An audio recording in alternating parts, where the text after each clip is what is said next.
Bueno, aquí estamos de nuevo, tratando de encaminar, tratando de decir que es verdad esto, que no es producto de mi imaginación. Después de tantas caídas y levantadas, estoy con Marjorie Mardones.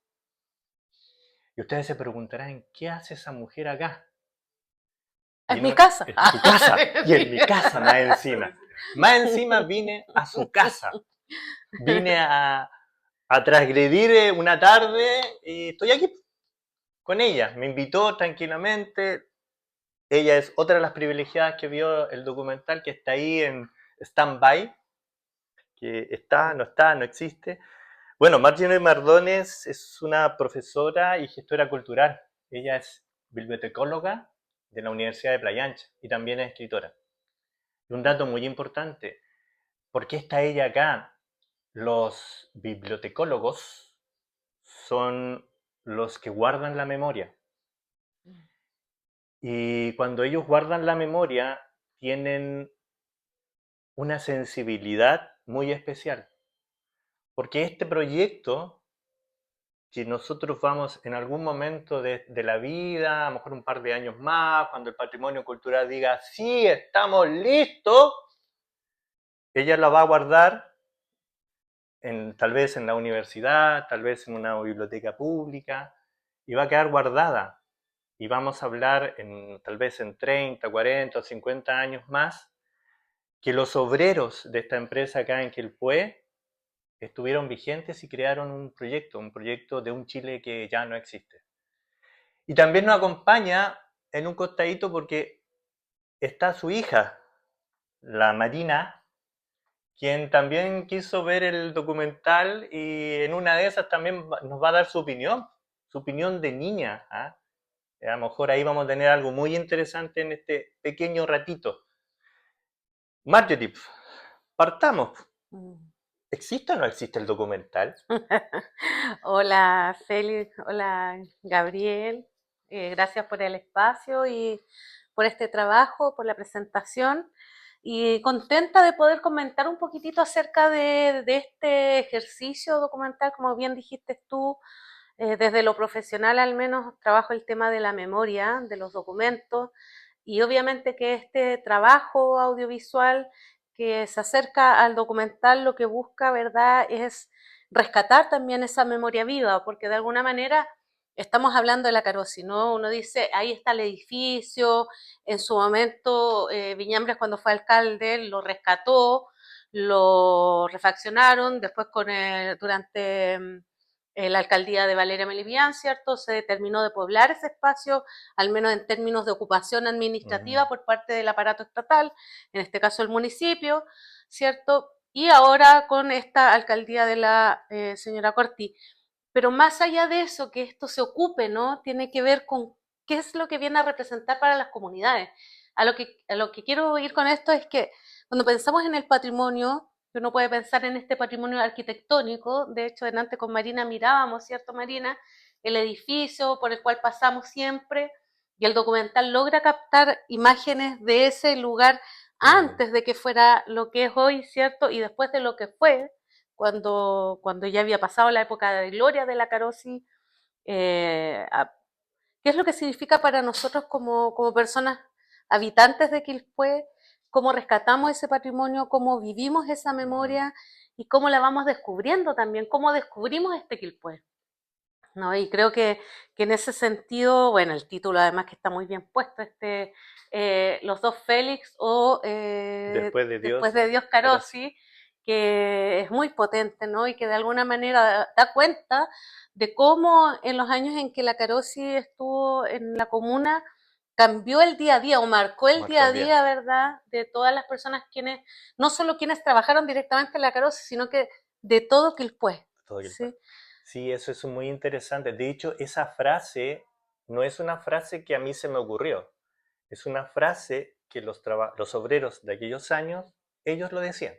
Es una frase de ellos, Mm. rescatada de ellos, de los obreros.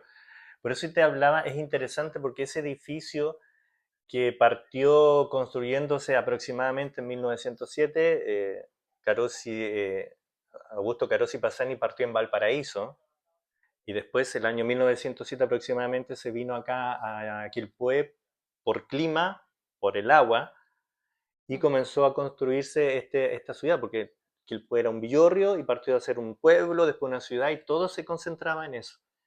Y Mm, quizás es sumamente interesante lo que tú hablas, porque aquí tenemos un grupo de obreros que en un día cualquiera, en las bodegas de la fábrica, dijeron: queremos construir nuestras casas. claro que eso muestra el documental, ¿no? Y eso es Mm, muy interesante, y ahí hay un lapsus muy importante donde el empresario de aquella época dijo: ok, nosotros te apoyamos. claro. Y hay un Pero, apoyo, pero no es un sí. apoyo, fíjate, no es un apoyo monetario. O sea, ellos, o sea, vamos a construir las casas, sí, ok, pero nosotros vamos a ayudarte a construir, no te vamos a dar, sino Ahora, hay un... algo que dice el documental que efectivamente tiene que ver con una forma, cómo funcionaban las fábricas en esos Ujú, años, ¿no? Estas lógicas empresariales familiares, paternalistas, que de alguna forma estaba el club mm, deportivo, ¿cierto? Ustedes muestran ahí también en el documental casas en Penco, que bueno, a propósito del incendio de Penco, ¿no? Pero mostraban las casas clásicas que se construyeron al alero de esta fábrica.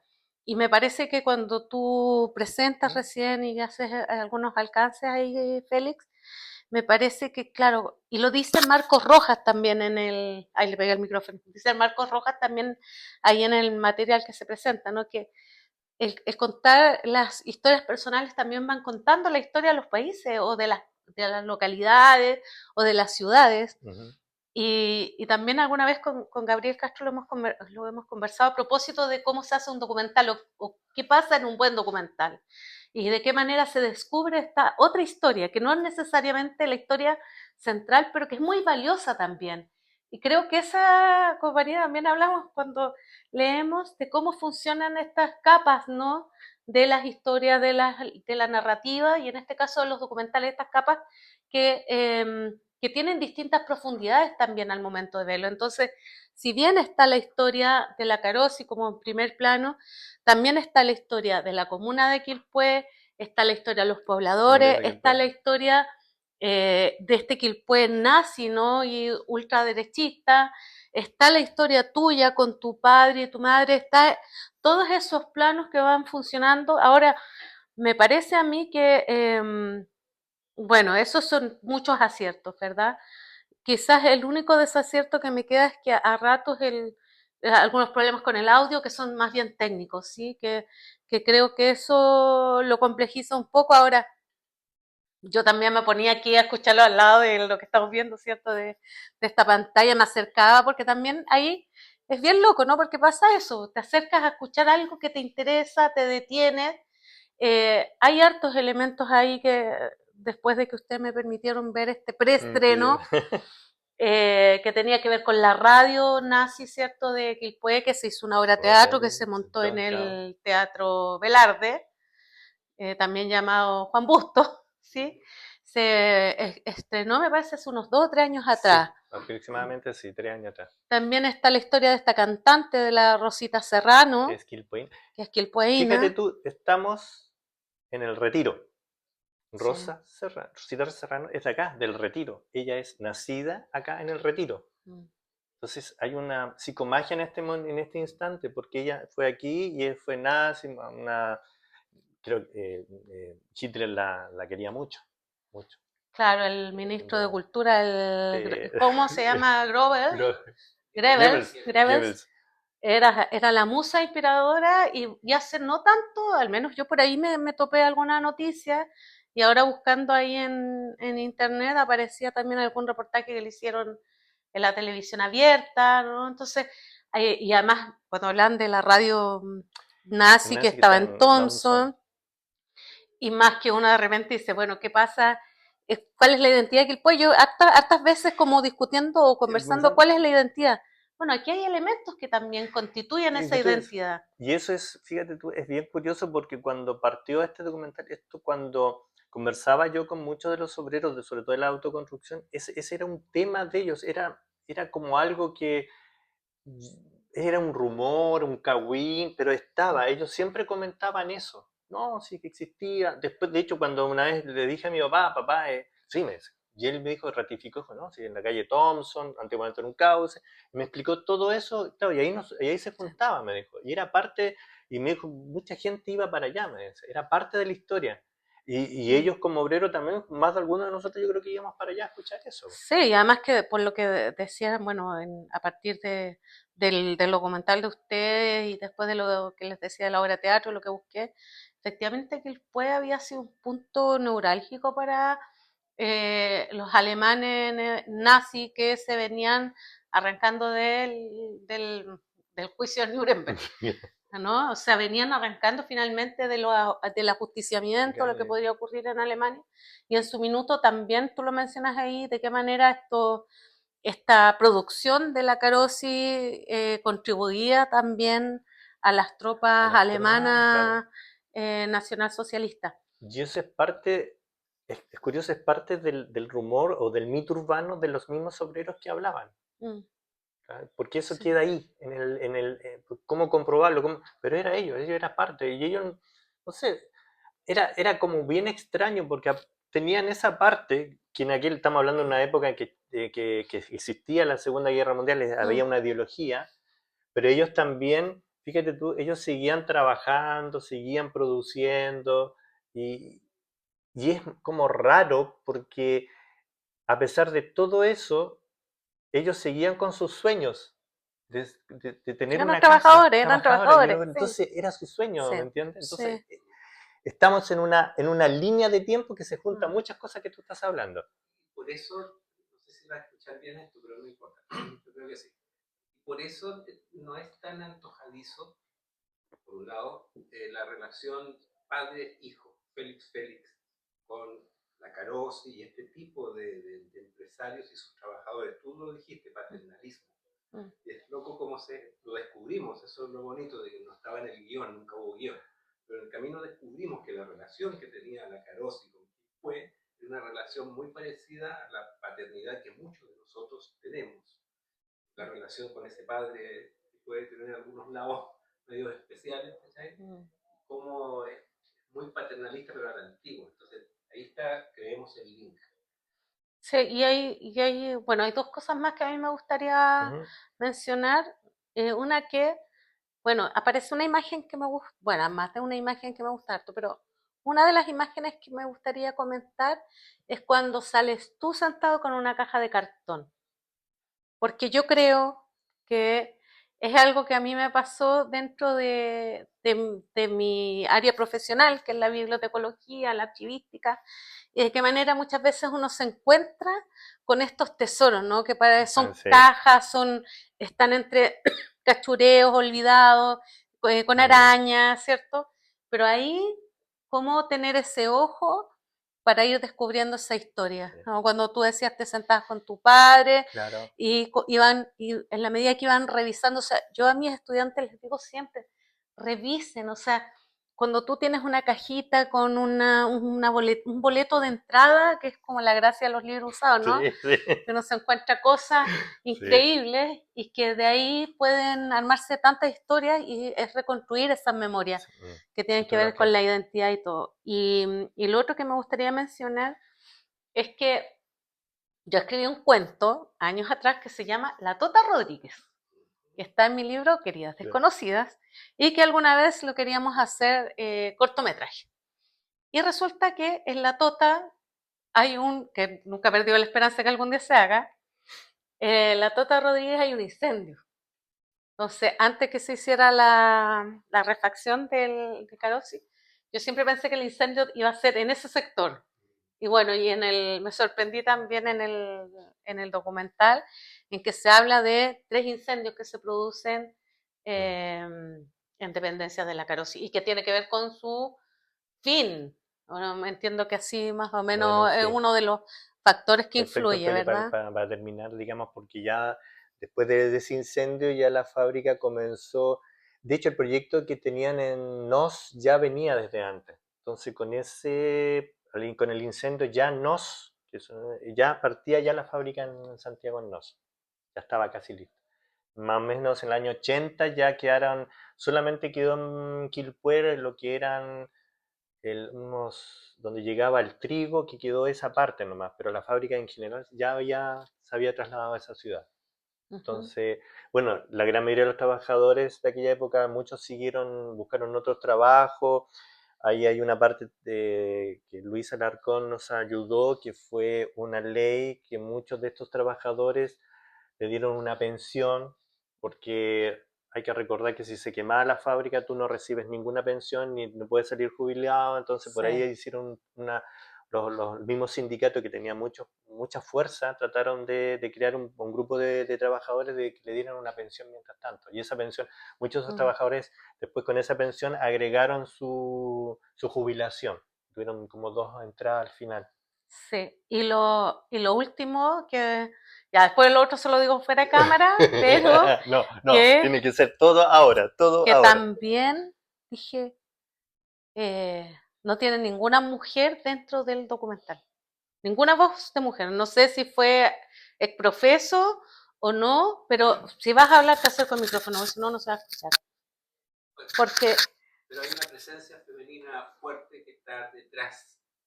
eh, sí, pero es eso, o sea, está detrás, pero no está, no hay ninguna voz de mujer en un primer plano, que eso me llamó la atención y que, bueno, lo observo. Mira, fíjate tú que la idea del documental era yo hablar de ellos, de los obreros, porque me llamó mucho la historia de la autoconstrucción de sus casas y Mm, apoyada por un empresario. Eso fue un tema. Y esto que apareció después, que era, porque al final yo me acerqué a mi padre, yo le fui a mi padre, oye, compadre, tú me dejaste abandonado en la infancia y yo vengo ahora, a ver qué pasó, po? Y tú hablaste de la caja, y con la caja la cosa vino. mm, Entonces, si tú te vas con el relato, son de dos hombres. Y mm, detrás está la figura de mi mamá, que mi mamá es los valores, lo que yo soy, lo que yo pienso, está mi mamá. mm. Entonces, mi papá me mostró otra etapa. De Sí. hecho, es muy interesante porque las mujeres ayudaron, pero estamos hablando de otro tiempo, eran renegadas. Sí, pero mira, está Y, bien, es, y eso, y eso, está ¿sabes? bien, Y eso es muy interesante, ¿sabes por qué? Porque de sí. hecho yo me gustaría algún día hablar con las Está bien, mujeres. pero yo creo que igual Ya, es una perspectiva de sí, género. Decir, ya, no hay ninguna mujer en primer plano, ya sea ya, una historiadora, una vecina, alguien hablando en la cámara. ya. Creo que eso es algo que está Sí, ahí. está ahí, sí. Y por otro lado, lo que tú indicas, yo creo que, como decían antes, por eso creo que es un buen trabajo, porque ustedes iban a hablar de esto, pero terminaron hablando de todo esto. Y me parece que ese descubrimiento es el que hace que este documental sea recomendable, que valga la pena verlo, que no es solo decir, oye, hace falta hablar de Gilpoe. Sí, es cierto, eso Sí. cae de cajón, ¿cierto? Es valioso como material documental. Pero me parece que el aporte justamente reside en todas estas capas que se pueden ir descubriendo en la medida que uno lo ve y reflexiona sobre él. Así que felicitaciones a ustedes.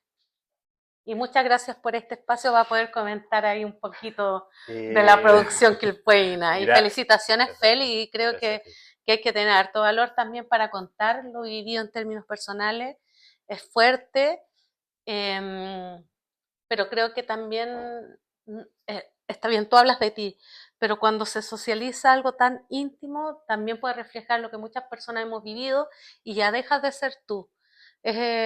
Aunque es tu historia, pero también es la historia de muchas personas que Mm. podemos o no haber vivido lo que tú viviste y es reflejo de un país, de una forma de ser y de las heridas que nos lleva en la vida. Así es que muchas gracias por el trabajo y Gabriel, siempre.